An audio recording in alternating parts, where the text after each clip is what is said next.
When you think about the whole tapestry and this whole dance of life, and it is orchestrated so beautifully in one sense. And, when somebody says, well, it's orchestrated from outside, I think, well, you're part of the orchestration and you are orchestrating with all of the other orchestrations. So is it outside of yourself? Well, yes and no. We're all in the one mind of God or the one mind of the all. There's only one consciousness, and we are all individuations of consciousness within that one. And that in and of itself creates this connection. So is it an outside pulling strings, or is it you dancing the dance with others? And I think the answer could be both, and that they both come together. And that's Mhm. what creates it. And so the thing to remember in all of this is that as you take a look at what dynamic you were born into, what family dynamic, what family belief system, what is inherent in your DNA, that's part of the blueprint that you've decided, yes, I'm going to incarnate into. And that family blueprint is part of the human blueprint. And that human blueprint is part of the bigger blueprint that all of these other sentient species have done throughout the ages with the great human experiment. And so it's important to remember that even though you were born into that blueprint, which is inside the blueprint, which is inside the blueprint, which is inside the blueprint ad infinitum, you are rewriting your blueprint every step of the way. And the more you understand the blueprint that you birthed yourself into, then the more you can release, transform, and rewrite your blueprint. We were talking about the DNA and how the family memories and the family experiences are an inherent part of the DNA that you inhabited and agreed to work with. And in the light circle on Thursday, one of the women asked about when are we going to have this massive transformation of DNA? And the answer is well, it's not like that. Although if you look at it in terms of eons of time, it will be in just the bat of an eye. But since we're in this bat of the eye, it's so slow motion that there's still that work to be done. And that really goes back down to each individual. And so when we look at transforming the family dynamic, and it can be starting just as simple as you take a look at what the family dynamic is, what's that belief system? For example, if the family has got an inherent fear of abandonment, then that whole family has that dynamic of making sure that we're there for each other, but then they will be creating situations in which they feel abandoned so that they can release and have that somatic release. And we've talked about that in other conversations. Or if the family dynamic is keeping secrets at all costs, then they'll keep secrets about stuff that really should be shared. And what you end up with is a family dynamic where everybody is kind of fractionalized and not ever really talking to each other and not ever really knowing each other, nor being known by each other. And so that creates a superficial living. But if one person in that family dynamic shifts the dynamic, and we've talked about this in other videos, the first instinctive response is to maintain that blueprint at all costs. And so they will fight back. And then you hold your light, you hold your ground. Yeah, you'll waver a lot because it's new, but you hold your ground, and then they'll stop fighting, but then they'll join forces and cut you out. And that's going to feel lonely, but you hold your light, you hold your ground, you keep speaking your truth.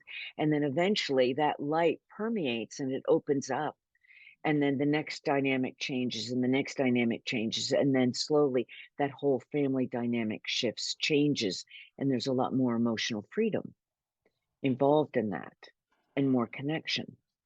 And so when people are working with the blueprint that they were brought into with the family, or the blueprint of their DNA, or the blueprint of what paradigm they created, it's important to remember that they're also working in the greater blueprint. But once you do that stop, look, let love that we've talked about, you just stop when you recognize something that's going on, really taking a look at it. So you can take a look at your own reactions, or you can take a look at the larger dynamic of the family. You can take a look at the larger dynamic. You can do this with politics or sociology or religion, or whatever that structure is, and the blueprint that that structure has created for itself within a larger blueprint. Then you don't have to build on that blueprint. You can rewrite it. You can break down the walls. You can resketch in. You could build a veranda. You could do this. I mean, you can recreate the whole structure. And that is the amazing dance of your own life, and then the dance of the people around you.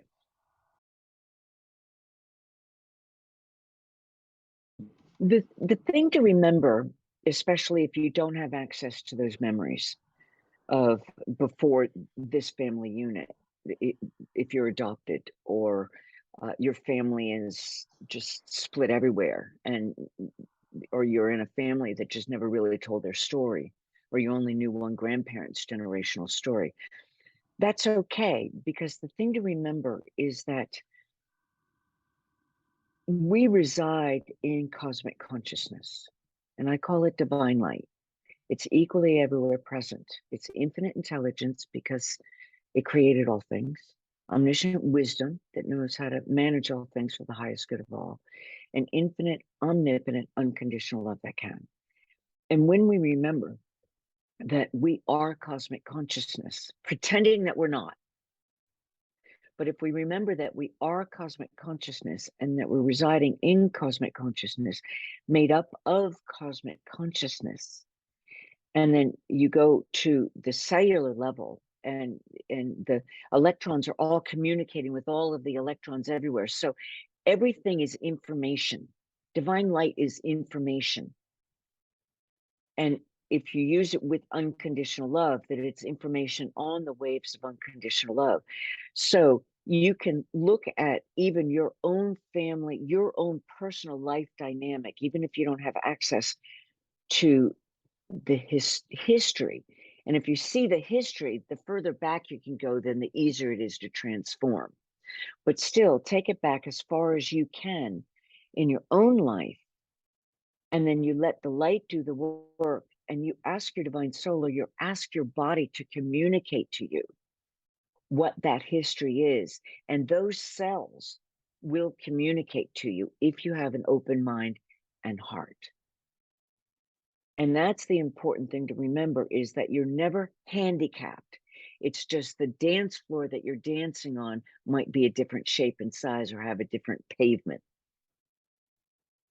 but you're never handicapped in that lack of knowledge, because you've got access to all the knowledge there is when you open up your mind and heart. And like we've talked in other videos, it is evolutionary. It is all vibrational. You do really have to be willing to let go and take a jump into the unknown to discover something new, because each new piece of information is vibrational. And so sometimes you even have to physically evolve into it before you can really get the whole thing. But you take a piece of the puzzle here, and a piece of the puzzle there, the piece of the puzzle there. Do not try to put it in the old paradigm. Just know that you're looking at a new puzzle.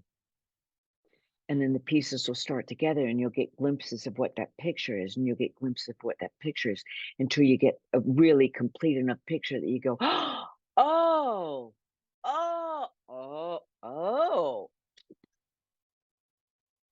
And the illumination will just flood up. And inherent in that illumination is just one big, huge upheaval, that old stuff moving up and out. And what rises up is emotional freedom and deeper levels of unconditional love. We're so beautifully made that way.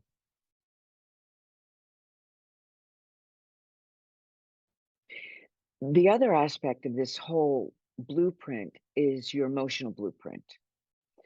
And some of that we have been talking about in other conversations, um, where, from the knee jerk reactions to wanting to avoid motion, etc. But the thing to remember is that your emotions are your fuel, and it's the thing that makes us magical, and it's also the highway to spiritual reawakenings.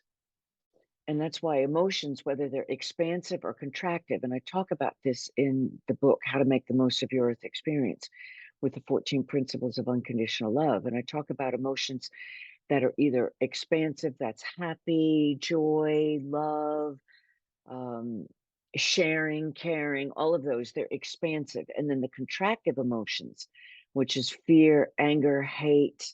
I mean, you feel it, that you feel it clenching in, and you feel the other ones are easier to relax into. But it's only energy. And they both are really, really valid. And they're part of the blueprint of what you were born into and what you learn to build off of. And so if you can relax into it and just feel the emotions, they will teach you. So let them move through you and they will teach you. I'm afraid. What am I afraid of? And do not try to figure it out from here. Just relax into it. Let love flow. First step of the basic activation of guided meditation, where divine light is flowing from infinity within through your divine soul knowing up through human divine heart and human heart, and let it just spill out, and it will push the fears up to the forefront of your human conscious awareness, and it will illumine you. And you see, once you see what it is, it's like, oh, okay, well, I don't need to worry about that. Worry only creates more worry anyway. Or if it's anger, and it's like, oh no, I don't want to talk about that. And that's just shoving it down. You shove it to one side. You can table it if it's not convenient right now, but come back to it, because that anger is more fuel. It could be the very thing that is going to give you the avenue to understanding what's my divine soul mission. Because on the other side of that anger is a passion, and on the other side of that passion is a deep seated understanding that this is what I'm here to transform, whether it's in my own life or to assist after I do it in my own life, to assist someone else individually or groups or the collective consciousness, whether it's just by showing up or actually teaching it. 90% of the time, it's just showing up and being it has the biggest ripple effect of all, just as let's put a pin in that, so that um, that'll take that worry off of people's shoulders who are worried that, oh, am I behind? Do I know what I'm doing? How can I serve? Is serving going to be too much? Are they going to pull on me all the time? Are they, what if I won't have my life anymore? I mean, how do I take care of myself? All of these little worries. And that's just the unknown, the blueprint of the unknown. And that's in the human collective consciousness. And that's what you have been taught. So it's part of your blueprint. You could just let all of those little what if worries come to the surface. And then what you do recognize on a deeper level is that no, I'm living my life on my terms within this larger blueprint. But I'm making my choices and expressing who I am in this grand experiment. And I'm experimenting with each and every choice that I make. I want to share a story, and this was in a conversation with a client yesterday. And when he started working with me individually, um, he didn't have any emotional language at all. And so I shared with him the exercise that I went through 40 years ago when I was starting to wake up. And I had a friend who said, Glenn, you need to get in touch with your emotions. And I said, what are you talking about? I feel fine. And she said, well, you seem a little upset. No, no, no, I'm good. So my language was, I'm fine, I'm good, I'm okay. And that was the sum total of that. And I had been really living in my masculine energy, and it was what I needed to learn how to do, to learn to move in the world. But at that point, it was time for me to start learning the emotional female aspect of my energy. And so when she said I needed to be in touch with my emotions, I realized that I didn't have a vocabulary. So I passed this on to my client, where literally write down all of these different emotions. I flipped through the dictionary And so I had a list of about 40 different emotions. And I thought, wow, okay. Now I was an avid reader. I'd never paid attention to all the emotional language that I had read for these characters because I was living vicariously through them, but not feeling it in me. So it was an intimate experience with this reading. And then at 10 o'clock, at noon, at 2 o'clock, 4 o'clock, 6 o'clock, 8 o'clock, and 10 o'clock, and I set the a little alarm, I would say, how am I feeling? And it was a shock to understand that I could feel 2 or 3 different things at the same time. And so this is what he went through in his early reawakening stages.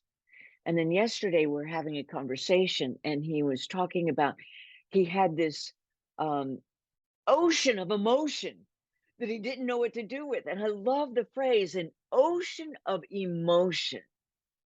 And I thought I got goosebumps of happiness for him, even though it was such a big wave of emotion. He kind of did a downward spiral, but he got himself out of it right away because he had never felt quite so much at the same time. That's our fuel. And so we have been conditioned to avoid those oceans of emotions. We've been conditioned to avoid the river of emotions. We've been conditioned to avoid the trickle of emotions. We've been conditioned to seek human love in the hopes that they will fill us full. And that's kind of like the only emotions that the human blueprint really allows, but we have it in our blueprint if we want to connect those dots. And this is really, really important to learn to sit in your emotions, allow yourself to feel them. None of them are bad. They are all teaching us something, and they are all fuel that will take us to a deeper, better, fuller, richer, more emotional freedom space than we imagined before we allowed ourselves to sit with them and allow infinite unconditional love to flow through them to teach us. It's really very simple, but it's intricate and very, very subtle.